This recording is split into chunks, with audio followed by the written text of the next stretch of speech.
just something magical that happens. So number one, congratulations. You know, as Carl said, kind of the intent behind this meeting, he used the word to slingshot. And as I was thinking, what's the right word for me? And before he used that word, it was catapult. You know, in some way, if we could just catapult you guys out of this meeting. Jeremy talked about Bonnie last year, who came to this as a 2-star diamond coach. She's an elite 10 coach, 15-star diamond. I mean, why not you? Okay? Success leaves clues. There's going to be an opportunity that's going to be sprinkled over the next 24 hours that you're going to be able to pick up. But then you got to run with it. You got to do something with that. So excited to be here. Now listen, as I talk to a group, one of the first things I like to do is I like to kind of know who the audience is, and I really like to get a sense how smart the audience is, okay? Because then it lets me gauge how I'm talking, okay? So I've got a little test for everybody, okay? Now there's going to be some rules to the test, and following the rules is the first part of how smart you really are, okay? I'm going to put a sentence up on the screen. What your job is to read the sentence. There is no talking, okay? There's no nudging, there's no whispering. This is just you and the screen and me, okay? Just this intimate moment. Okay, it'll be absolutely fantastic. So I'm going to let you read this sentence. Everybody just read the sentence. I'll give you time to read it once or twice, okay? And then I'm going to stop, okay? Does everybody understand the rules? Okay, so that's a good test. Some of you said no. I'm looking at the corporate team over here, and they're totally confused, so that doesn't bode well. Okay, ready? Here we go. Here's the sentence. Everybody read that to yourselves.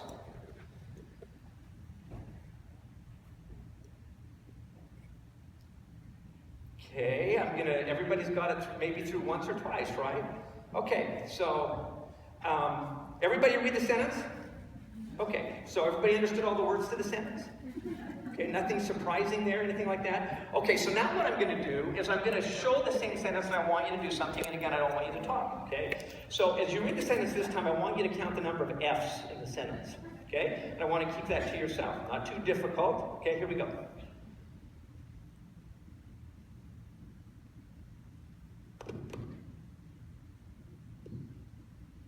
No tricks about this. Okay, everybody had a chance to count the number of F's? Everybody's going, maybe? Okay? Maybe. Okay, everybody look at me now, okay? So now this is a time when we participate, okay? So just maybe a couple of you just yell out, how many of you, or by show of hands, how many saw 2 F's? Or at least just only 2 F's in the sentence? How many saw 3? Okay, look around. 3. Now, be proud. Hold your hand up. How many saw 3 F's in the sentence? Okay. How many saw 4 F's in the sentence? Okay, there's a few more. Okay, same sentence. How many saw 5 F's in the sentence? Really? Okay. How many saw 6 F's in the sentence? Okay, look around. There's people that are seeing different things than other people are seeing. Okay, did anybody see more than 6 F's in this sentence? Okay, now look around. Okay, so did anybody see 1 F? Only 1? Okay, so how many of you are absolutely confident when you look at this sentence? If we were to go back, Dave, can you go back that slide? Okay, as you look at that, give you one more chance to look at it. Count the number of F's.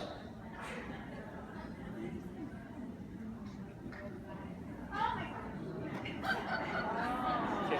So how many people now let's be honest, okay? How many people still only see 3 F's? No one's going to hold their hand up. A few. There's the honest group over here. How many people see 4? How many see 5? How many don't see 6 F's? Or 7 F's? How many don't see 7? Okay, let me help a little bit. Same sentence, right? All smart people. So here we go. Finished files are the result of scientific, and of. Okay, so now let me ask, does everybody see the 7 F's? Sandy's going, yes, I see 7. Arnold's still struggling. You can help him after. Oh, yes, it's the French. Okay, why do this? Okay, just obviously a little bit of fun. But what happens when we come to these types of meetings? We all know what F's look like. We all know what that letter looks like, but we always don't see them. They're not always obvious to us. And while we're here together, this is an opportunity for us to see some of the obvious things in our business, to give greater focus to them. And when we have Michelle and Bonnie and Melanie and others that are speaking to you, they're going to be pointing out some of these things that are going to jump out that you need to be paying attention to and incorporating into your business. Carl talked about professionalizing your business. Professionalizing your business. If you want hobby results from your business, then don't do that. If you want great results from your business, then you're going to have to take it up a notch. And so for the next few minutes, what I want to do is I want to talk about some ways that I believe that you can professionalize your business. And one of my favorite books, business books in the entire world, some of you have heard me probably talk about this before, is the book called Good to Great. Its author's Jim Collins. It's the study of how good companies become great. And the thing that's cool about this book is although it's a study about companies, it's really not. It's a study about people, because people make up companies. So in order to have great companies, you've got to have great people within that organization. But not everybody makes that transition. Not everybody's able to do that. Not everyone's able to transcend, if you will, the curse of competence, okay, of just being competent. Why aren't there more great companies? Because we're happy being good. Good's comfortable. It's better than most. It requires effort to be more than that. But there's a science and there's clues that can help you as you grow your business. And so what I want to do over the next few minutes and plant some seeds in your mind is some of the principles behind what it might take in your business to transition from being a good coach, okay, a good CEO, to some things that over time will help you become a great CEO. And the cool thing about this as well, I believe that these principles apply to your life as an individual as much as they do to your business. So there's just like these double wins. And the more that you're congruent in those pieces, the better off you are in life. So I'm going to just talk about a couple of these pieces tonight, this afternoon. The first is, and I'm skipping over some that the book introduces, so if you were to go look at the book, you'd see there's some other areas. But one of the pieces that they found that great companies did is that they were willing to confront the brutal facts of their reality.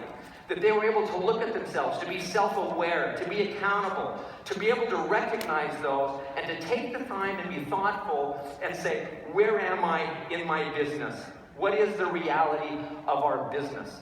As you look at your business, what you have to do is look at it and ask yourself, what are the realities? What's the state of my business? What's the state of my leadership? Are the people that are on my team today going to be the ones that really take me where I want to go? You know, are they discount coaches, but I'm really expecting them to be my next diamonds and star diamonds? You know, you're misaligned there. Are there other realities in your life that may be relationship or business issues or competency issues, or whatever those might be, whatever affects your business, you have to be willing to be thoughtful enough and accountable enough to sit back and say, where am I in my business? As I listen to many of the great coach stories that have been very successful, it always seems like there's this baseline, this clear understanding that they have of where they are in their lives and what the reality looks like. But they also bring to the table not this sense of doom or this sense of discouragement or this sense of whatever it is that's going to take them down. They still bring this sense of hope and optimism to their business. But once they understand the brutal facts, that gives them they can start to dissect the issue and create a game plan. The book talks about what they refer to the Stockdale paradox, and this makes the point of how to deal with this.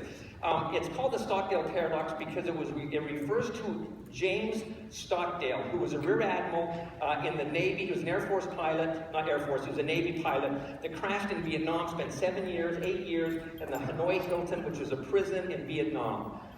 He was one of the most respected prisoners of war ever. He developed these communication systems, this way, despite being tortured over 20 times, to never give in to the situation. His men loved him. He received the Medal of Honor upon returning home. And as they started to interview him and say, how did you deal with this situation? He said this, and I thought this is such a great line. He said, I never lost faith in the end of the story.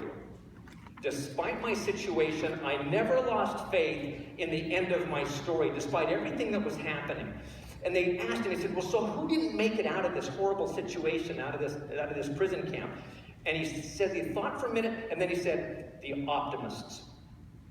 And he said, the optimists? He said, why the optimists? He said, because they never confronted the reality of their situation. They were always going to get out at Easter. They were going to get out at Christmas. Someone was going to rescue them. And they never grappled with the reality of what their situation was. And so he makes this point that you have to confront the brutal facts of your current reality, whatever they might be, but you always have to retain faith that you will prevail in the end, regardless of the difficulties. Regardless of the difficulties. And again, if I could throw an umbrella over this piece in confronting the brutal facts, it was never lose sight or never lose faith in the end of the story. And do you know what that end of the story looks like in your business?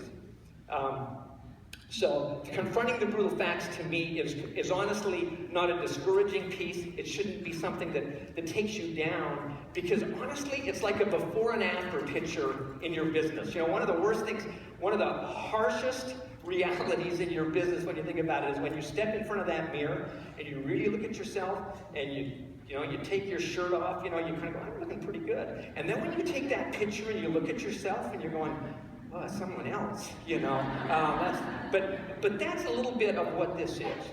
Taking a snapshot of your business, creating a baseline, creating a starting point, and building from there.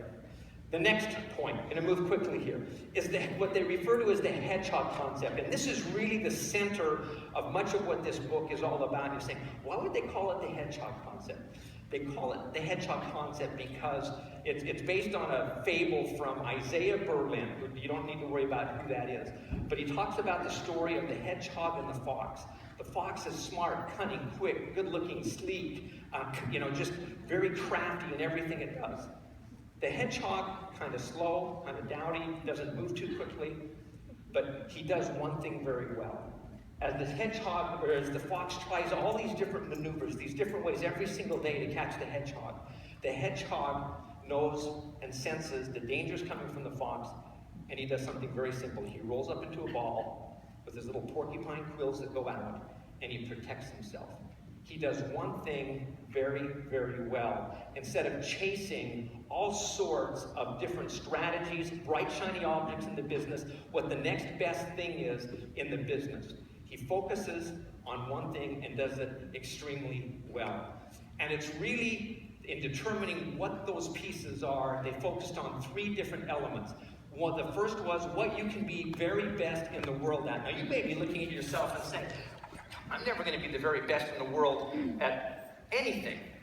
But you can be the very best in your world. Okay?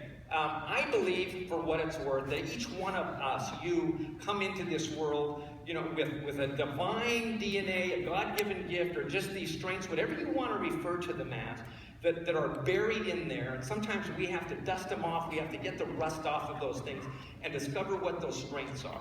Okay? But it's more than just discovering those strengths. They have to intersect with what are you deeply passionate about. And the third is, what will drive your economic engine? Because you can be something that you're best in the world about, but you're not passionate about. Or it may not drive your economic engine. And what you have to look at your business and look at yourself as is what do I do well? And take the time to identify that. Now, you can't stop. You can't take your foot off the gas. You have to keep moving. It's an iterative process. I was talking to Kim the other day about this, and he said, Jeff, you need to be careful, because if you start talking too much about what you're best in the world at, they're going to stop, and they're going to spend 2 years going to a mountain to find peace and clarity and that kind of a thing. I said, maybe not, because it is an iterative process of learning. And you have to keep figuring that piece out. But the other piece that I think is key here is what drives your economic engine. And Carl talked about this, and I'm referring to the Beachbody business, obviously. But when you think about what your economic engine really is at Beachbody, okay, I think sometimes our coaches are a little bit myopic in that if just from a sheer retailing standpoint, where they just go, I'm just going to get, like Carl says, sometimes chase the money, chase the dollar, okay, type of thing, chase the wealth too quickly. But that's not going to drive your long-term economic engine. What drives your economic engine at a company like us is the ability to give people results, to have them be committed and loyal to our nutritional products, to getting fitness in their life, and doing that month after month after month. That there's a long-term sustainability. And so you have to understand that that's what's going to drive your business. That's what's going to drive your economic engine. And the skill sets that you develop and the strength that you develop have to align with that. And it should be, almost has to be, it has to be something that you're passionate about. Okay? Not that you want to be passionate about, not that you want to be the best in the world about, but what you can be because of who you are and what really does give you passion. And then you've got to bring those pieces together. And when companies did that, that's when they started to really evolve. When people did that, that's when they started to transition from good to great companies. And then what it allowed them to do, once they had great clarity in their business and strict discipline around those, then they would form the BHAGs, the big, hairy, audacious goals that let them go to great places, whether that's elite, whether it's top 10, whatever that is, on that big, hairy, audacious goal that motivates you, that pushes you, that inspires you. That's what's going to make that knowing your hedgehog is the piece that will exponentially increase your ability to achieve that. My bet, if I were to bring Melanie up here and I were to bring Bonnie up here, and we started to dissect what they were doing, that you would start to find these hedgehog concepts of what they do. We had dinner last night. It was so interesting to talk to them about. We were talking about when do you get in the system, when do you turn this over to these people. And I think it was Michelle Myers actually that said to Bonnie, she said, you're going to see once you turn this over to them, stuff you don't have passion about, but the things that you do really well, that's when your business goes up. That's when you're excited about your business. And you start doing the things that you do very, very best. But this piece is so key to your success. The next is, moving quickly, is this concept of having a disciplined culture. Okay. When Carl talks about professionalizing your business, this can't be haphazard, it can't be sloppy, it can't be, I'll get to it when I get to it. And when you listen to these national wake-up calls that Sandy puts together for us, and she selects these speakers, and I'm going to pick on the ones that we've got here, not pick on them, but point them out, highlight them. But as Bonnie spoke just this last Monday, Melanie was on 3 weeks ago, just 3 weeks ago. One of the points that they continually made was that they are thoughtful about what they do in their business. Okay? When they get to the beginning of the week, they are thoughtful and they are disciplined and they schedule their time. I know that Melanie's going to talk about some time management, but they are disciplined around what they do. That then transfers to the people around them, and it transfers to the action that you've got to take. And it's really this idea almost when you look about discipline, it's more about what you stop doing than what you start doing. When you think about it, if you start doing too many things, you're going to come out of this conference, and what's going to happen is you're going to go, Bonnie said this, Bonnie said this, Melanie said this, Michelle said this, and I heard this from these guys, and you're going to go, your head's going to be exploding. Your hair's going to be on fire, and your head's going to be exploding, and you're going to want to go 100 different directions. The most valuable time that you can take when you get out of here is to take some time to just synthesize and to get very, very clear on the pieces that you're going to stop doing and the pieces that you're going to focus on that align very, very clearly with what your hedgehog concept is and that are going to provide the greatest results in your business. Not the stuff you like to do, but the stuff that you need to do in order to get great results from your business. That's what discipline is all about. The 3 vital behaviors, they're not just there because they're cute, okay?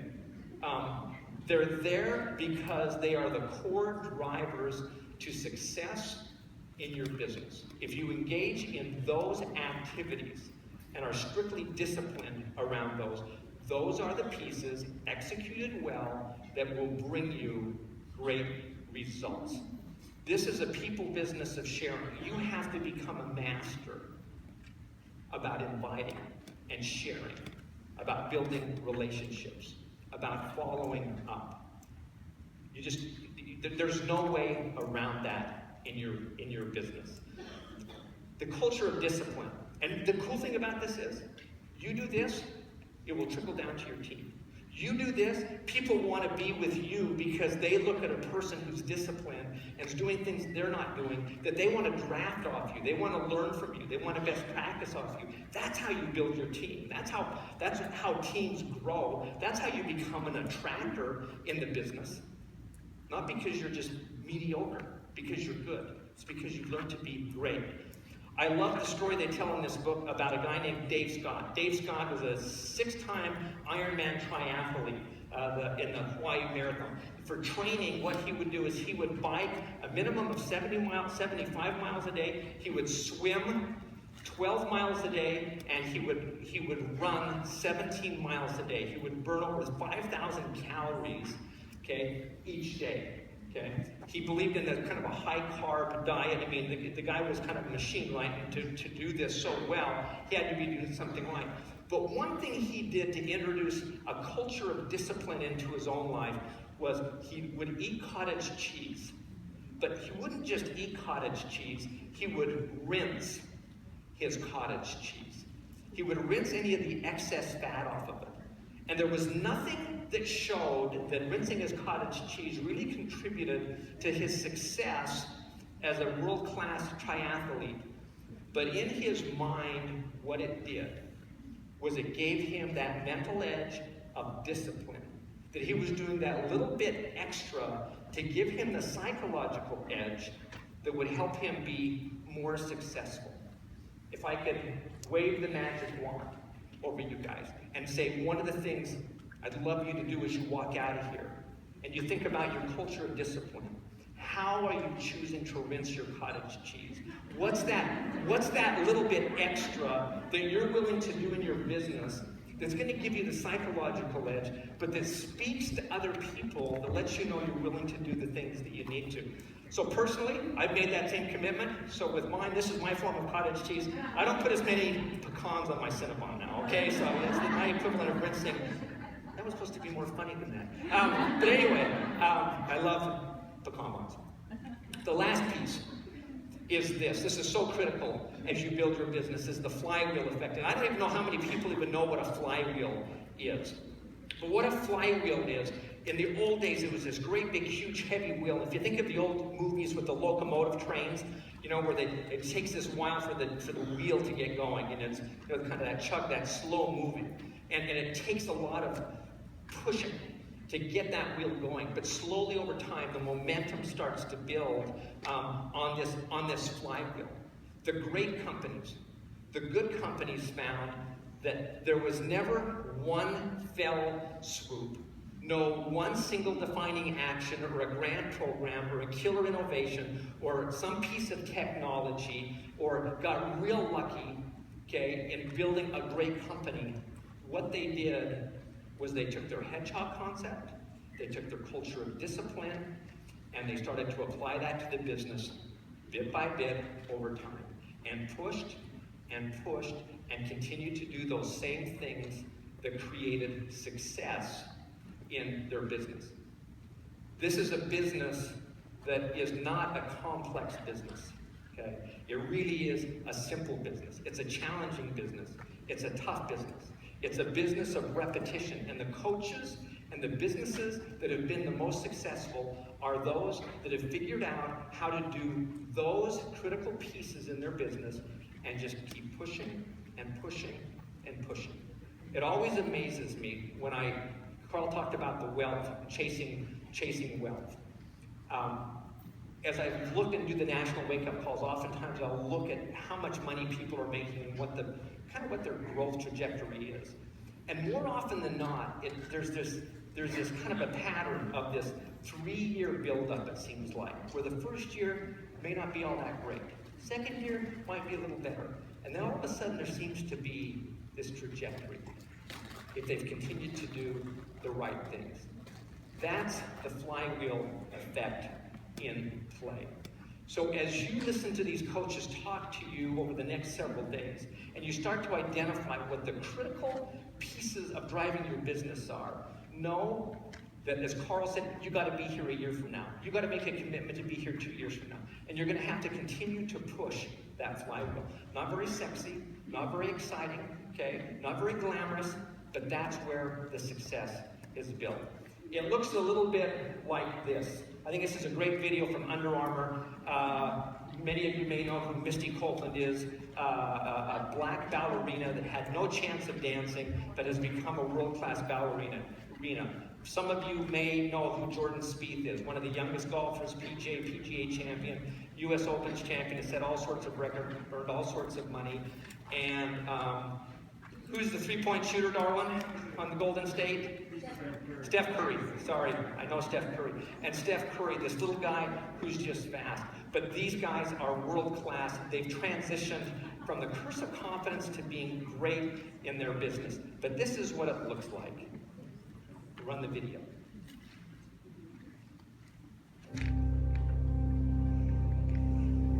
1, 2, 3, 4.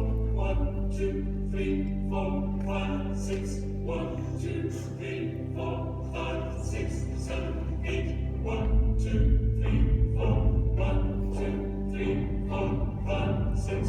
1, 2, 3, 4, 5, 6, 7, 8. 1, 2, 3, 4. 1, 2, 3, 4, 5, 6. 2, 3, 4, 5, 6, 7, 8. 1, 2, 3, 4, 5, 6.